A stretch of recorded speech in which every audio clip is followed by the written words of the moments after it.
السلام عليكم ورحمة الله وبركاته. ازيكم حبايبي؟ يا رب تكونوا بخير. اهلا بيكم معايا في قناة يوميات ماما وجوجو. اللهم صل وسلم وزد وبارك على سيدنا محمد وعلى آله وصحبه وسلم. النهاردة يا بنات هنعمل مع بعض روتين جامد جدا كده قبل دخول رمضان. اول حاجة كده هنقول الدعاء بتاعنا: اللهم اني اتبرأ من حولي وقوتي والتجئ الى حولك وقوتك يا ذا القوة المتين. بصوا، اول حاجه كده انا بدات بيها، دخلت على اوضه الاطفال، اوضه الولاد يعني. بدات كده الفرشه بتاعتهم كانت عايزه تتغير، وكمان قلت بقى ايه يعني اطلع الفرشه كمان في الشمس، تتشمس كده، يعني تشم نفسها بقى. اليومين دول بقى ايه، الجو حرر كده، كل سنه وانتم طيبين يعني، دخول بقى الصيف. فبدأ يعني الجو يدفي بقى كده ويرجع زي الاول. فبدأت بقى ايه اشيل كل الفرش بتاعتي، البطانية واللحاف كده، واطلعهم في الشمس عبال ما اغير الملاية. شايفين بقى الملايات خلاص غيرتها، وكمان جبت الفرش من بره، طبقتها كده وحطيتها على السرير. طبعا انا شلت برضو السجادة وكنست كده ومسحت على السرير، بس ايه ما حبيتش اصور معاكم، يعني باخد مقتطفات كده من اليوم. تمام. تاني حاجة بقى، كنت جايبة مشتريات، كان منها اللي هي الاعشاب دي، وكمان كنت جايبة سحلة بالاعشاب دي للبطن يعني، وبتريح البطن يعني. في بقى لو في مغص او كده، يعني الاعشاب دي بتريح البطن. وعاوزه اقول لكم كمان ان هي كان حد قال لي عليها ان هي بتشتغل كملين، يعني الجماعه بقى اللي هم عندهم امساك مزمن، ال الاعشاب دي برضو هتساعدهم. هي اسمها سيروميكا، يعني كانت واحده حبيبتي برضو قايله لي عليها، فجبتها كده قلت اجربها معاكم. بعد كده بقى كنت جايبه سحلب من ده، كان عاوز ان هو بس ايه يتقلب مع بعضه كده، لان كان جاي مضغوط، وكانت المكسرات بتاعته عايزه تتكسر، كانت جايه صحيحه وكانت عايزه تتكسر كده، كسرتها وقلبتها على طول. وبدات بقى ارجعه في البرطمان بتاعه زي ما انتم شايفين. طبعا الكميه لما خدت راحتها يعني، زي ما بيقولوا كده انتشرت، يعني ايه البرطمان عمل برطمان ونص. البركة بقى يا ربنا، يا رب كده يجعل البركة في بيوتنا أجمعين، اللهم أمين. خلاص كده. كان كمان عندي يعني كان عندي شوية لفت كده، كانوا جايين لي، فبدأت بقى ايه اقطفهم. اللفت ده هعمله معاكم مخلل، وكمان الورق هنعمله محشي، بس مش في الفيديو ده. تمام. بدأت بقى ايه كده، النوس كان قاعد جنبي، فالورق كان بياخد بقى ورق ايه اللي هو الصغير يحطه على الصغير، وكمان الورق الكبير على الكبير، والوسط على الوسط كده. وانا بقى بدأت انضف اللفت كده، طبعا فرشين مفرش يعني، والدنيا تمام.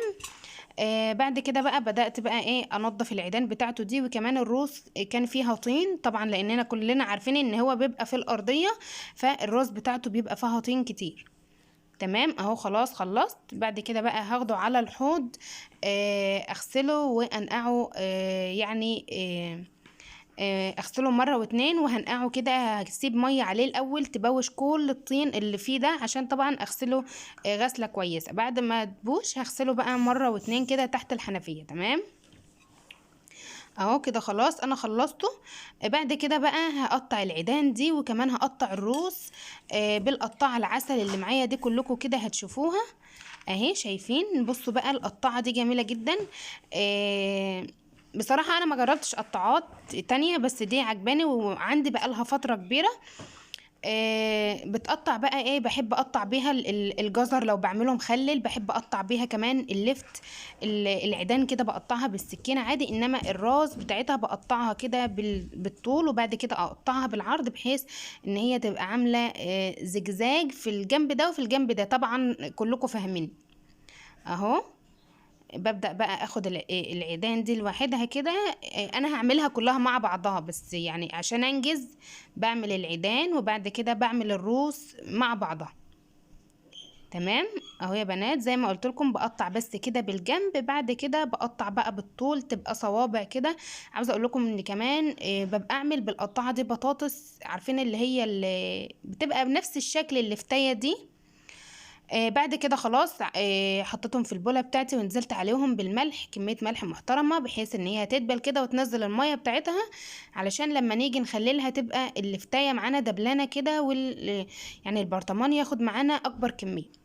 بعد كده كان عندي يعني شوية بقى غسيل كده، شوية هدوم عاوزين يتغسلوا، مليت الغسالة طبعا وحطيت المسحوق بتاعي ونزلت بأول دور اللي هو الأبيض. بعد كده بقى ايه ببدأ بالفواتح. تمام. آه كده اهو خلاص خلصت، بدأت بقى اطلع كده اللي اتشطف معايا، بطلعه بقى آه هنا كده يعني في السبت كده. وكمان كده خلاص خلصت، كمان نشرت كل الهدوم اللي معايا دي اهو. بعد كده بقى كنت جايبة خضار، وكنت جايبة فراولة، قلت بقى ايه يعني اغسلها معاكم كده برضو على السريع. طبعا الفراولة بيبقى فيها رمل كتير، فلازم تتغسل مرة واتنين وتلاتة، وكمان بتبقى مغسولة تحت مية جارية. تمام. يعني ولاد برضو يعني محدش ضامن الحاجات كلها دلوقتي، ربنا يعافينا يا رب. يعني كلها مرشوشة.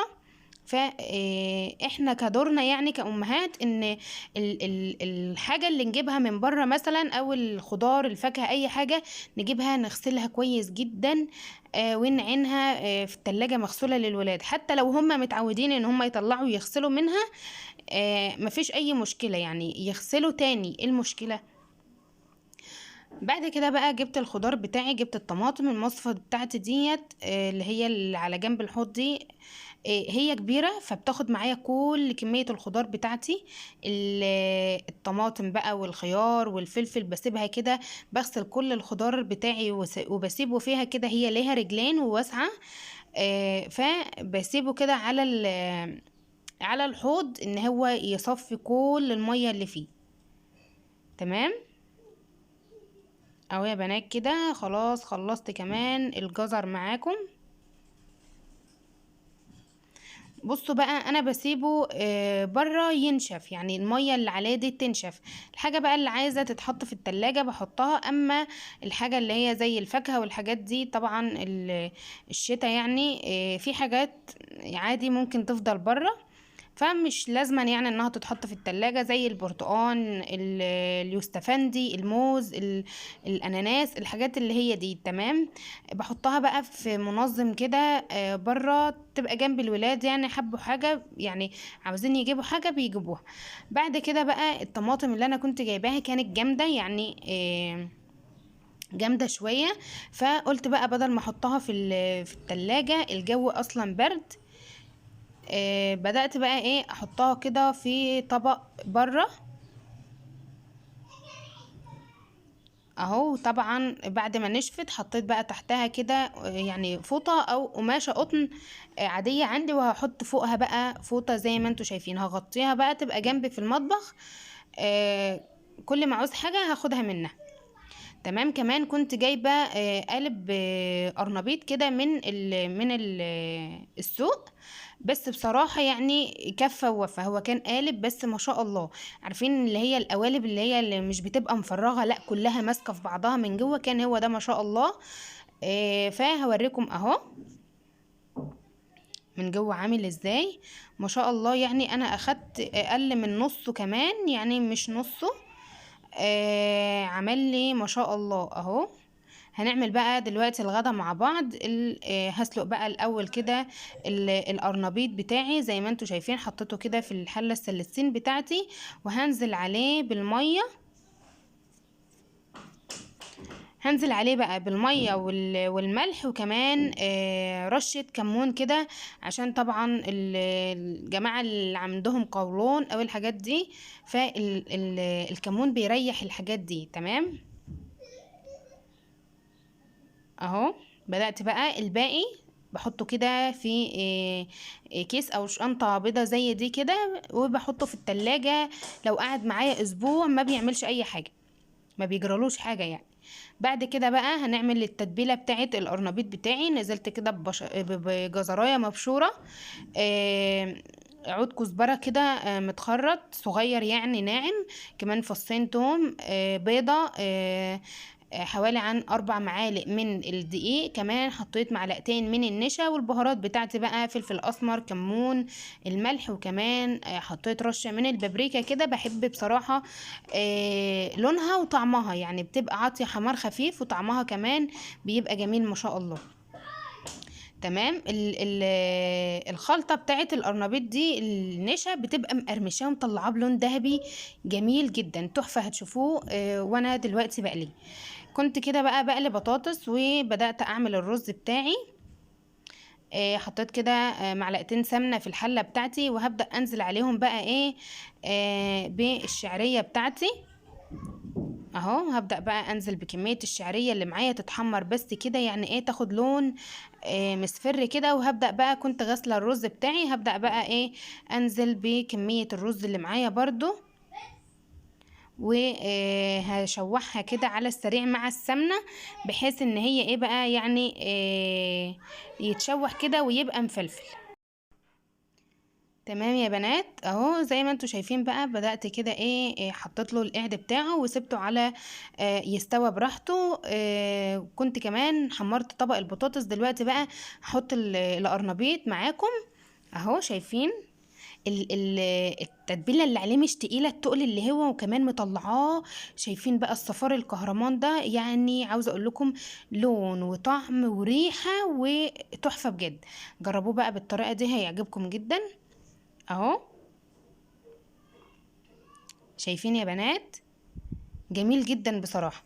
انا عاوزه اقول لكم بقى وبيفضل لاخر واحده مقرمشه زي اول واحده.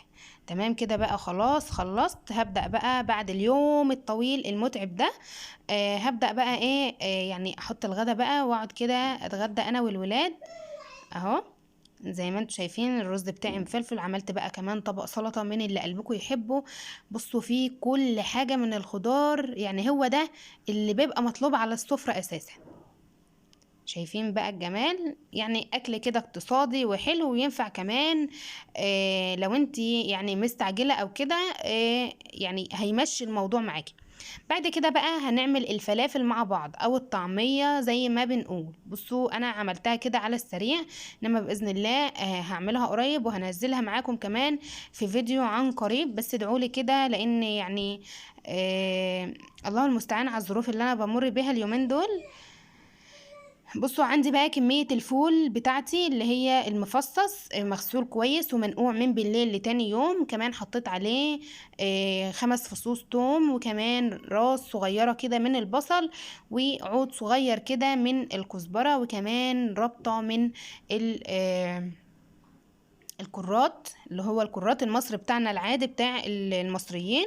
بدأت كده بقى اجيب في المفرمة بتاعتي دي، وبدأت اجيب الوش اللي هو الوسط. يعني المفرمة بيبقى ليها وش ناعم ووش خشن ووش وسط. لا بصوا بقى هي دي الفلافل بتاعتنا. تمام. عاوزة بقى انا بكيسها بالطريقة دي كده. تطلعيها بقى هتعمليها ازاي؟ اول حاجه هتطلعيها تفك، بعد كده هتحطي عليها الكربونات والبهارات بتاعتها اللي هي الكزبره الناشفه والكمون.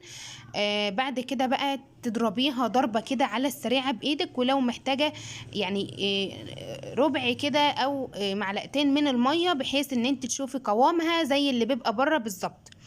كده بقى يكون الفيديو بتاعي النهارده خلص. ما تنسوش بقى تعملوا لايك واشتراك في القناة وتفعلوا زر الجرس علشان يوصلكم مني كل جديد انا بنزله اول باول. والسلام عليكم ورحمة الله وبركاته.